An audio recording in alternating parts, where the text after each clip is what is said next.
From hate at first sight to a full-blown massacre of thousands.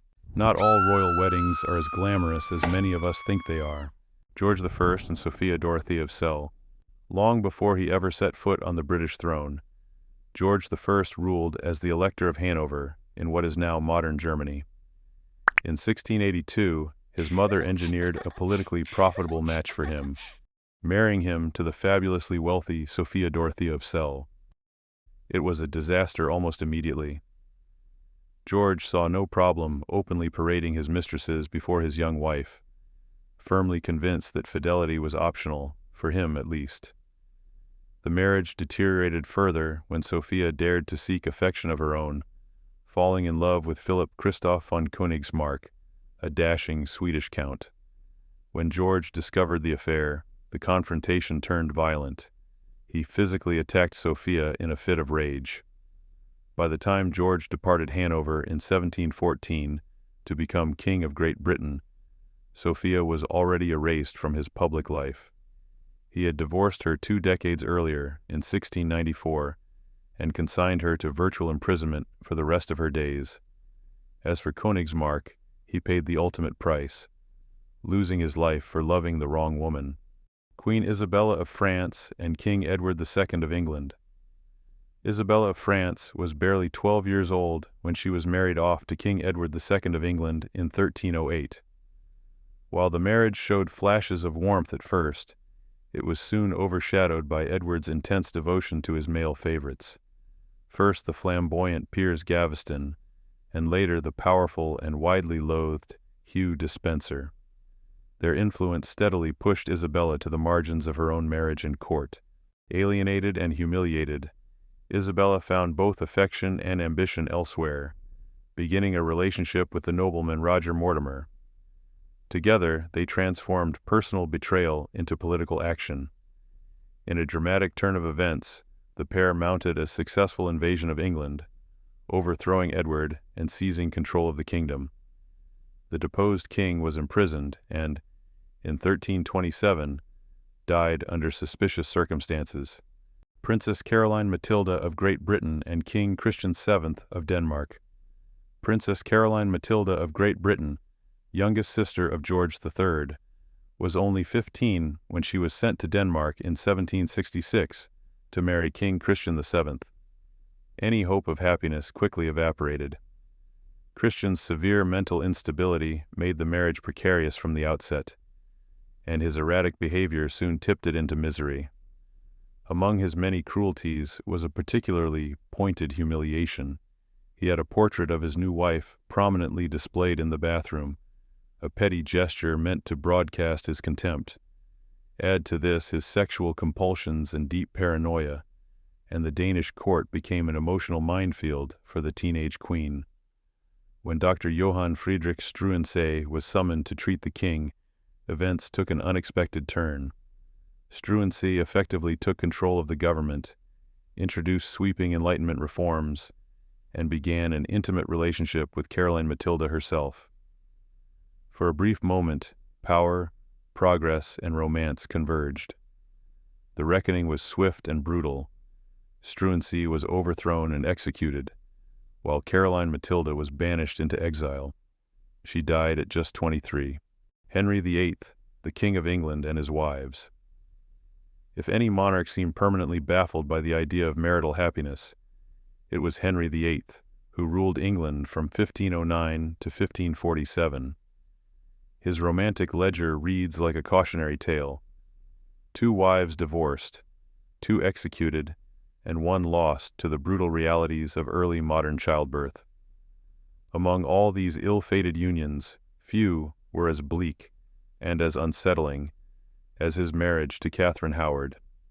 Henry was 49 when he married Catherine, who was no more than 16 or 17. The vast age gap reflected an equally stark divide in vitality and lifestyle. The once athletic, dazzling prince of Henry's youth was long gone, replaced by an obese, largely immobile king, crippled by an old jousting injury. Catherine, meanwhile, was young, lively, and very much at the beginning of her life, a contrast that proved dangerous. Accusations soon followed that the teenage queen had sought affection elsewhere, most notably in an alleged affair with Thomas Culpeper. The consequences were brutal and swift. On February 13, 1542, Catherine Howard was executed, her short life and shorter reign brought to a violent end. She was not alone in meeting that fate.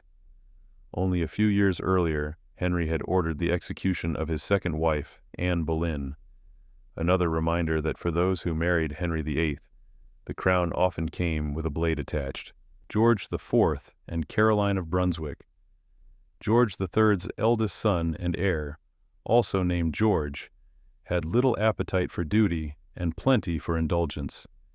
He preferred chasing mistresses, commissioning extravagant buildings, and racking up staggering gambling debts to preparing for the responsibilities of the crown. Eventually, his exasperated father forced his hand, offering to wipe out those debts if the prince would submit to a brief, strategic walk down the aisle with a suitable bride.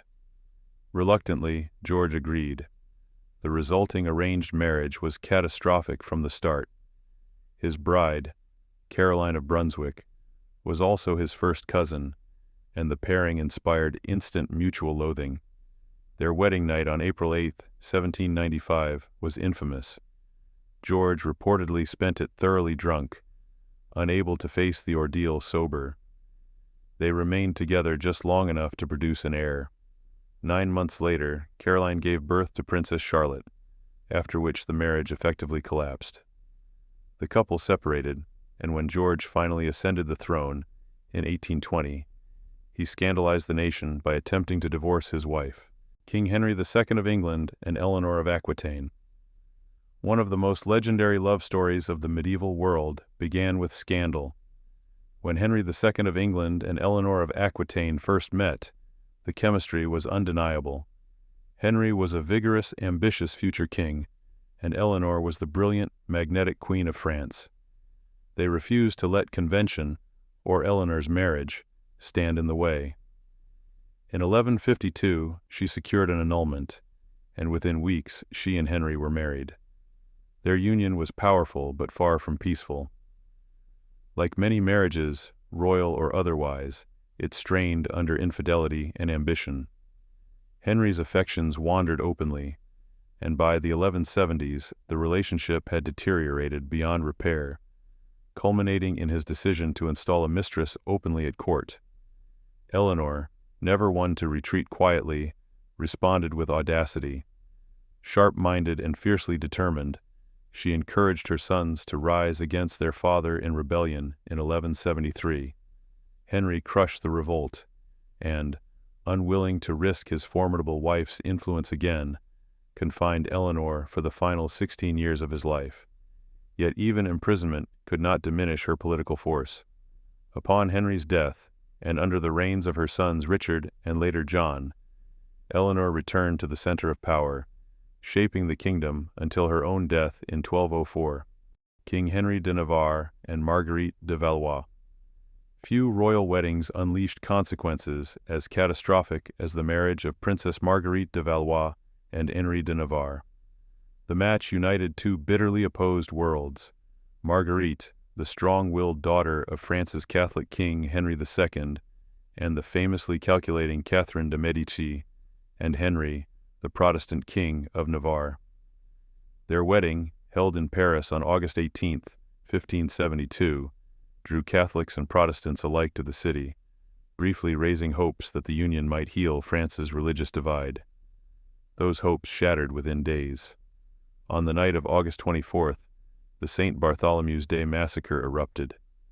Acting on the orders of Marguerite's brother, King Charles IX, and their mother, Catherine de' Medici, mobs turned Paris into a killing ground, slaughtering thousands of Protestants.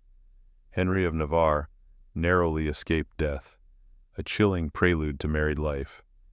In 1599, the marriage was formally annulled.